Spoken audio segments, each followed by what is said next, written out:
The NFC Central Division. We've been waiting to talk about this. It's an interesting division for various reasons, and we don't have idle chit-chat before we get into these topics. So I'd like to start off, Ron. I want you to show the audience what your sheet looks like today that you're working with for the NFL. Can you hold that up to the camera? Sure. This is one sheet. This is just happens to be Arizona. It's not July 4th yet, so it's very lightly populated. It's got the schedule. It's got some past power ratings and sack numbers and my own performance on the top. It's going to have historical information. On this side, it's going to have some schedule tidbits that I've been writing through. The schedule article that we've been talking about, it goes right on these sheets. Very empty sheet right now. Now, what is really interesting is the second sheet that you have to show, which is what it's going to look like at the end of the year. Can you demonstrate what that looks like? At the end of the year, it's got notes on the left. It's got notes on the right. It's got some key statistics. It's got some comments. It's got some turnover ratio. It's got my power rating updates. It's got my plays on there. Everything at my fingertips. So it's safe to say that we're not throwing darts at these games. There's a little rhyme and reason and a little bit of elbow grease involved, right?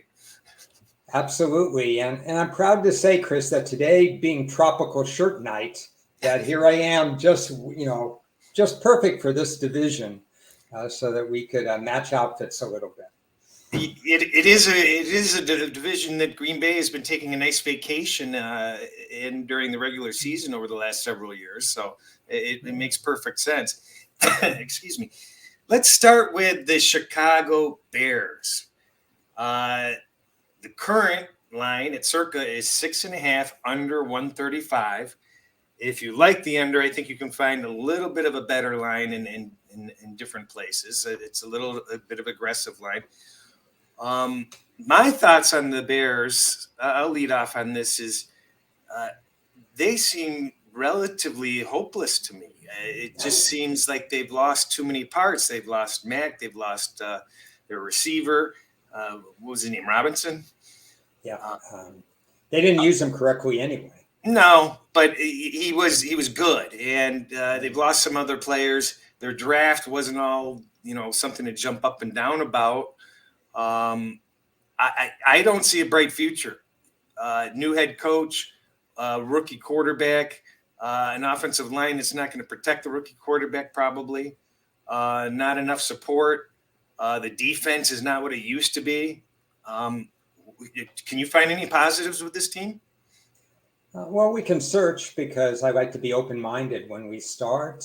We start the process assessing what happened last year. And last year they threw a rookie quarterback right into the fire. They got sacked repeatedly. Fields wasn't ready. The coaching staff was overmatched. The draft process with their former GM was abysmal.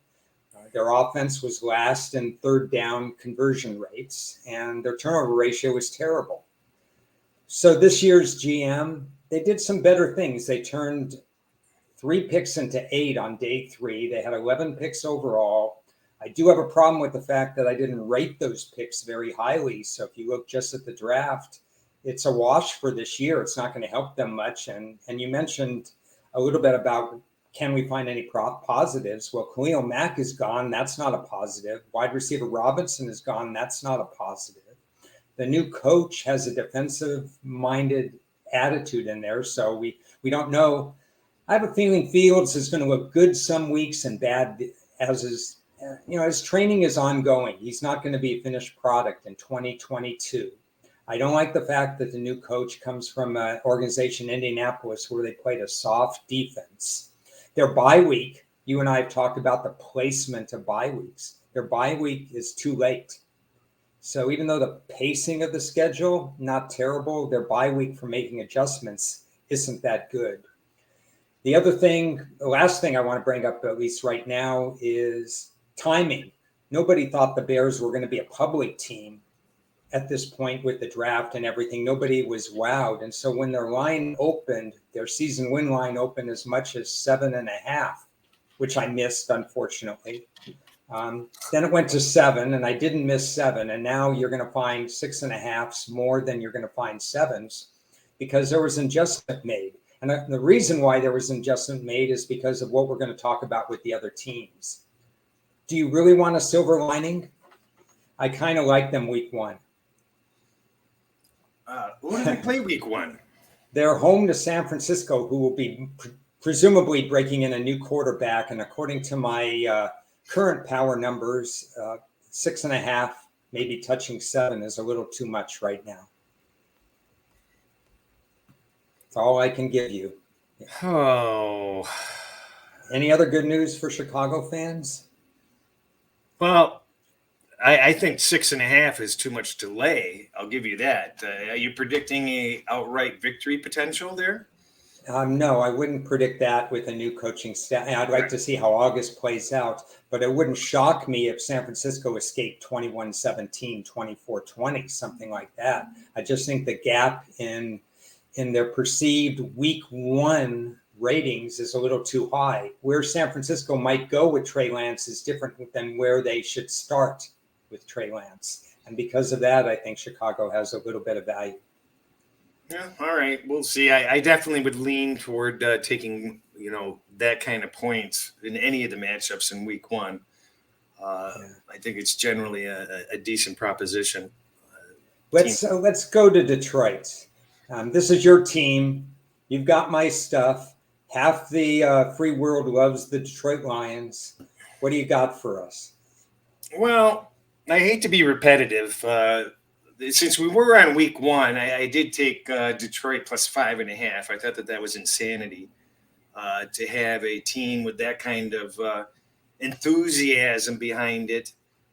Week 1 versus a unproven Eagles team. You're expecting them to win on the road by more than a touchdown. I don't think so, Tim. So I did like Lions plus 5.5. Overall, I follow the Lions closely, or relatively closely, and their season win total is 6.5 to the under minus 120, and that seems about right to me. I can't, with enthusiasm, go over yet, but I'm kind of wanting to. The head coach all the head coaches have the respect of the team, and there's no ifs, ands, or buts about it. You've got the assistant coaches actually doing a lot of the drills with the players. They're going to be on Hard Knocks. That's going to, help the bonding process even more. I know you hate Jared Goff. He had a lot of garbage yards last year. But after the bye, it wasn't just garbage yards. He did show a lot of signs of settling in before he got injured. And I'm not poo-pooing him at this point. From what I hear, he is just ecstatic with being on that team. There's no pressure on him. They've got weapons for him to throw the ball to. They've got tight ends. They've got receivers. They've got running backs. The defense is going to be improved. That'll take a little pressure off the offense. We have to worry about Goff being number 32 in the league for distance per throw. That's a little bit of a concern because it allows the defense to, focus a little bit more on the short game.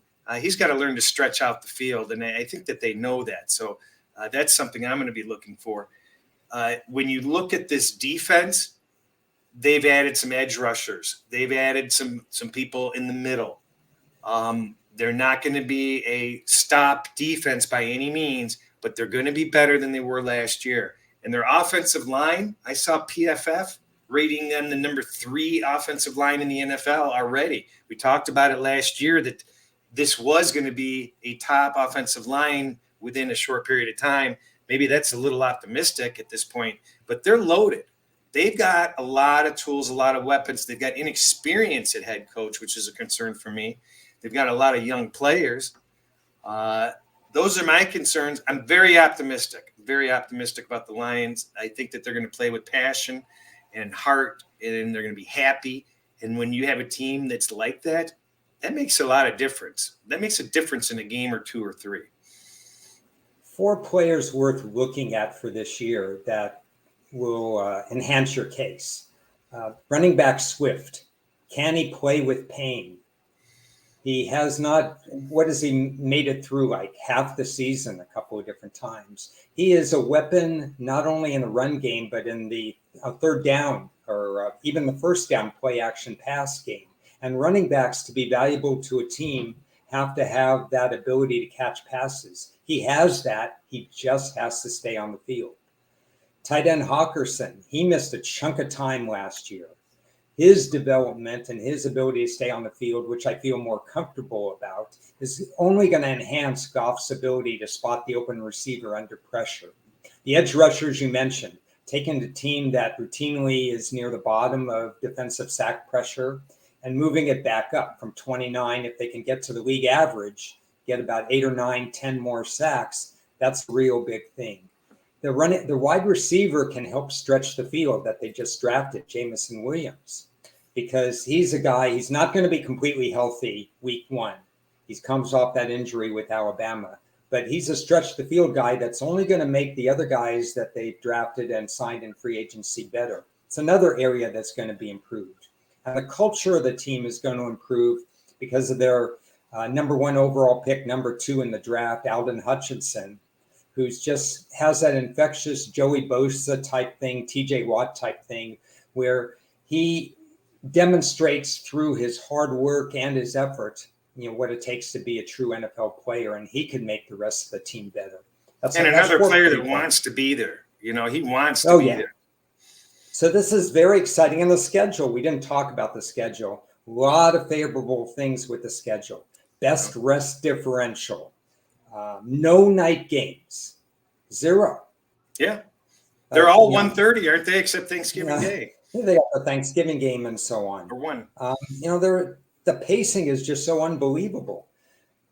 In terms of me hating Jared Goff, I won't go that far. I think he's a decently percentage quarterback. He took a team to a Super Bowl after all. He was part of it anyway.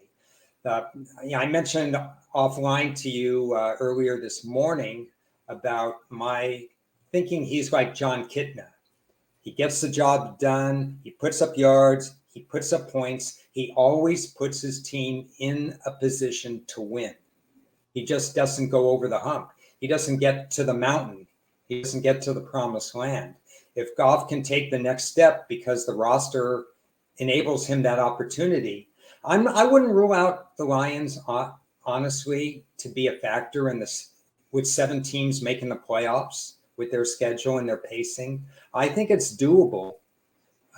I don't run to play overs, but when they're an underdog in certain situations, I'm going to probably be looking more on them than against them. Yeah, I agree. I think you have to always be looking at a team you're going to get a great effort with.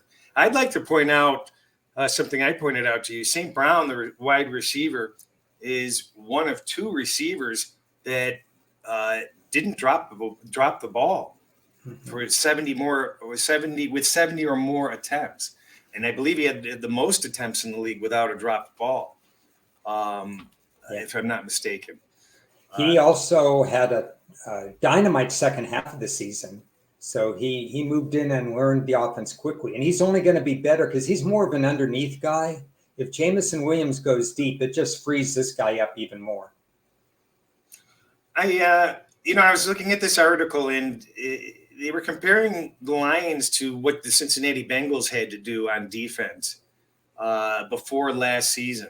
And they were comparing a lot of the similar moves that the Bengals made last year, filling kind of the same little sort of niches and cracks, so to speak, in the same areas. And, obviously 2 different teams entirely, but there's at least some comparison in some past history of a team being able to turn things around a lot faster in today's game than you might think in certain situations. I have one question for you. I'm looking at how poorly they've done on defense.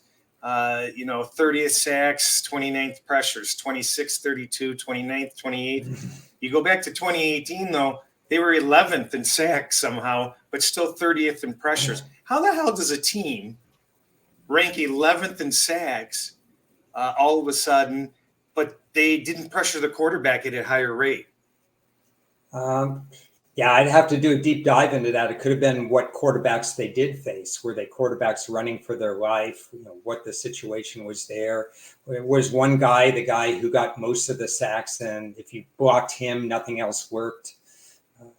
It is an unusual situation regarding that, but it's how you bend the statistics a little bit. If they didn't get home, it's even worse because that's another person out of position. Well, one team I really don't like to discuss for whatever reason is the Green Bay Packers. To me, it's the same old every year, and Aaron Rodgers is a spoiled brat. And some way, somehow, they end up winning the division every year. And I'm not so sure that it's going to go as uncontested this season. I know we say that. There was high aspirations for the Vikings last year, and the Vikings are getting played this year again. But a lot of things have to go right for Green Bay. They lost some holes. They created some holes, and now they've got to change in new players. And we know Rodgers in his history has a hard time bonding with new players. He likes his guys to a detriment. They pissed away 13 or 15 million on what's his name last year to bring him in, and he was a nothing burger. So, I think the Green Bay is going to be better than people think. I don't think that they're in disaster mode. I think that they initially left the team kind of vacant, but then they did kind of fill in some holes, and the draft wasn't a disaster. And I think that there is room for optimism, and I think that they're still the team to beat, unfortunately. What do you think? Yep, they're still the team to beat. A lot of their wounds are self-inflicted.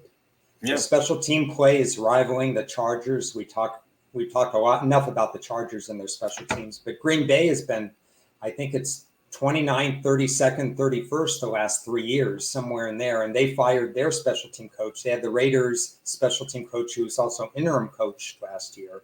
So they're going to try to fix special teams. When last we saw them, the special teams gave away the game against San Francisco in the playoffs, another wasted number 1 seed opportunity. But after 2 years of dismal drafts, this one was really good. I know they lost Adams, and that's part of the reason why they had extra draft capital, so I count him in the draft grade. But they've actually added some people that I like. And the one person that I really want to track is the defensive tackle that they added, which is Wyatt. This is a team that's consistently gets burned by the run. It's fixed in my memory is Colin Kaepernick running one way and the Green Bay defense running the other way when he ran for 170 yards against them, whatever it was, 7, 8, 9 years ago. And Green Bay still hasn't fixed the run. This is their opportunity to fix the run. This is a great fit for the team that finally understands that if you can try to control the line of scrimmage, you can do some other things. Now, we've got some problems with Green Bay, even though in a changing division, new coaches in Minnesota, new coaches in Chicago, new GM in Chicago, young coach and young team in Detroit. It's Green Bay all the way. But if you look at how many wins they had last year, 13, and their plus 79 point ratio, this was not a 13-win team last year. And the year before, they weren't either.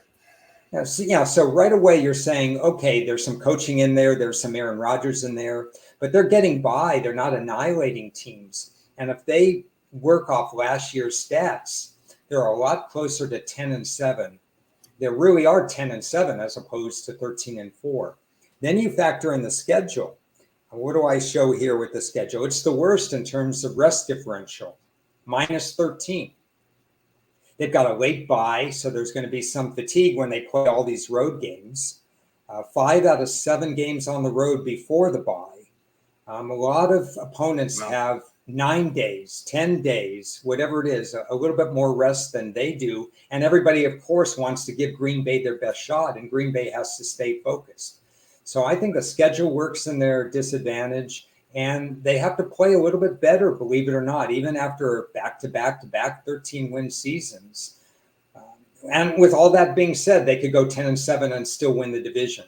So I'm not picking against them to win the division. I'm just saying it's not a cakewalk. and they better fix those special teams.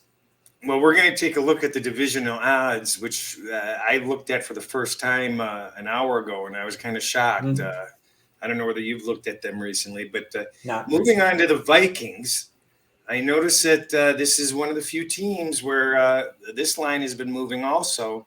Lots of people going over 8.5, and Circa has a 9 over 115. So the Vikings are getting a lot of play. They've got the new head coach. Offensive minded, correct? Offensive minded coach. With a great absolutely offense. Compared to summer, they're so excited they're going to pass the ball this year. Yeah. That's unusual. Well, and I have no problem with Cousins. I mean, this guy has performed more than adequately, and I don't know why he gets such a bad break. With the popular opinion, so to speak. People are just so easy to throw away and cast aside players that disappoint in prime time or in specific occasions. And I think Cousins is fine. They've got the running backs. They got the receivers. They don't have a garbage line, right? I mean, the offensive line is okay, isn't it?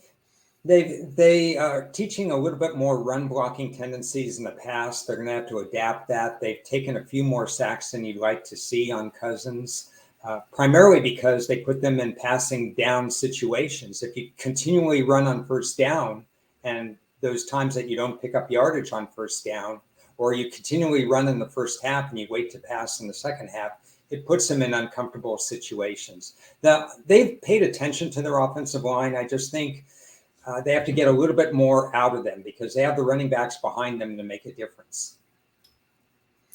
Well, and they keep on getting hit every season with this injury bug at the key positions. And if they can just avoid that, that's probably the difference. I mean, if Minnesota were to stay injury-free and their defense just did adequately, which is a concern. I mean, that defense was porous. I'm not sure it improved much. And now you got an offensive coach instead of a defensive coach. So, but if they stay healthy, there's no reason they can't win this division, in my opinion. I've had opinions go up and down during my offseason analysis. And I think I mentioned to you that when the line hit 9, I said, well, I'm going to take 9 and I'm going to go under for a variety of reasons. And I'm hesitating a little. We'll talk about the schedule in a minute.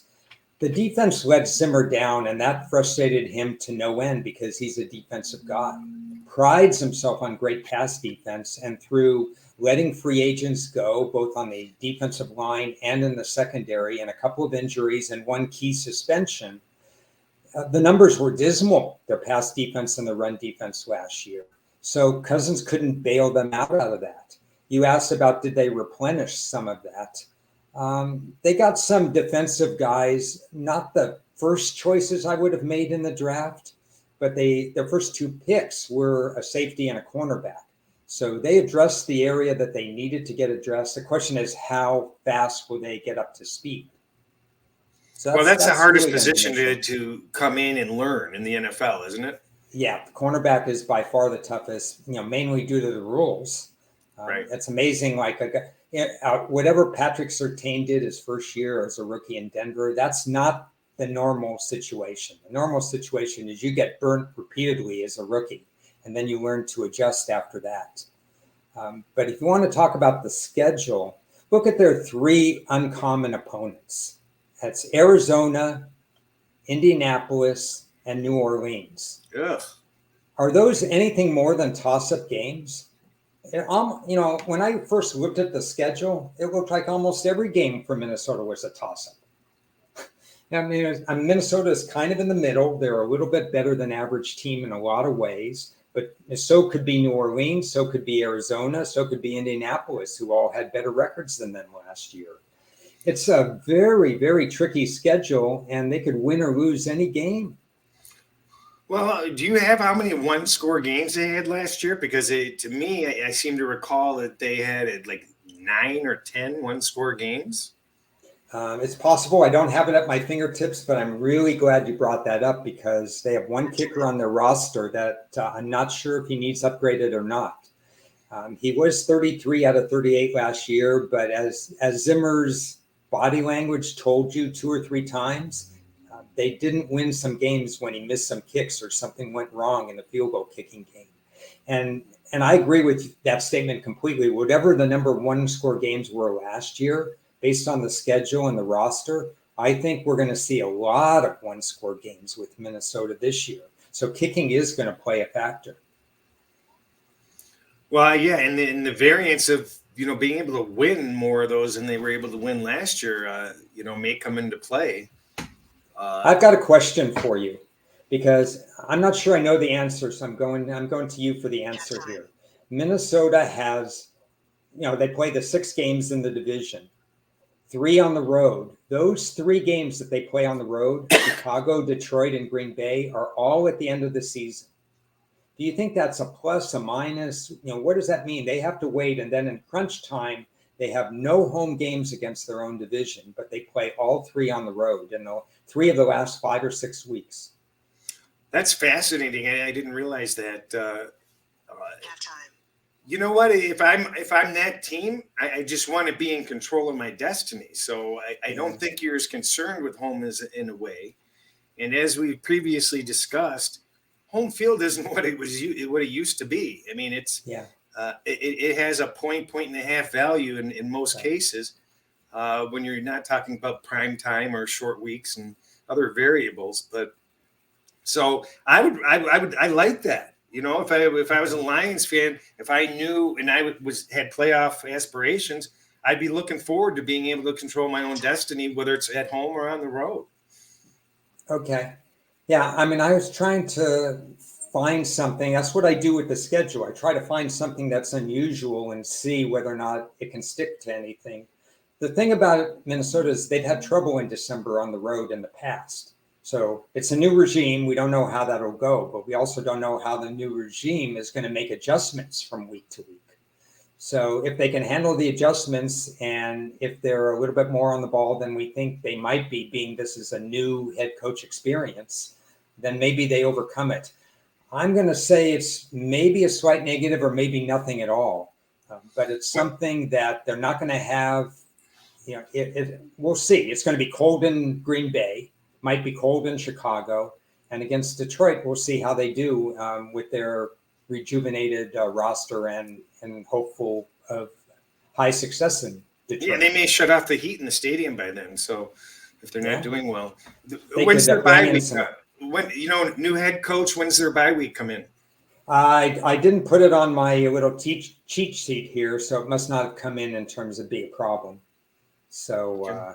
It must be kind of middle of the pack. The main thing I took away from their schedule, other than the 3 road games, is that every game seems like a toss-up. You don't get a cheapie in there because Minnesota is not a team that can steamroll other teams. They got the great wide receiver Jefferson. They got the great running back Cook, but they don't have a lot of depth behind them. They didn't draft that well at wide receiver. They did take a running back that I like who will be a rookie. Adam, depends how you think about Adam Thielen. Is he on the downside of his career? And I think a little bit he's on the downside. Well, if he can't stay, it all boils down to if they can stay healthy. If they can't stay healthy, they're going to be screwed. Have you looked at the divisional odds recently? Do you have a ballpark of what you think they are? I've not looked at them recently. With my power rating set, I firmly have Detroit better than Chicago. So I would. Honestly, even though the season wins is about the same, Chicago started much higher than Detroit. I would give Detroit a better chance, both long shots, but a better chance to win the division than Chicago. I'll take it from there. And Minnesota, I don't know. I mean, I'd make Green Bay, 160 to 200 favored, actually. I thought that was a little strong. At circa their minus 205, which I found surprising. And second is Minnesota plus 285. And then you look at over 10 to 1, over 12 to 1 on each of Detroit and Chicago. I wouldn't, bet Chicago with borrowed money. Right. But at 12.5 to 1, geez, Detroit. Yeah. Is it worth a sandwich to put on there? Just to say you had it? Even Minnesota 285 is more than I thought. It's Yeah, almost like, 1 out of 4 chance. If you bet $100, you win 285. If you lose 3 times, you're out, a sandwich or whatever like that. Do they have better than a 25% chance to win the I think they division? do.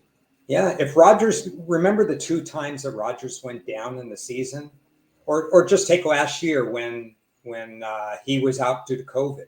The Right. line changes 10 full points when Rodgers is out.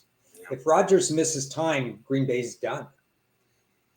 I think that I'm gravitating toward that Minnesota plus 285 for some reason, and we could probably find a better line than a sharp book like Circa has. So, getting over 3-1 is you got to consider that.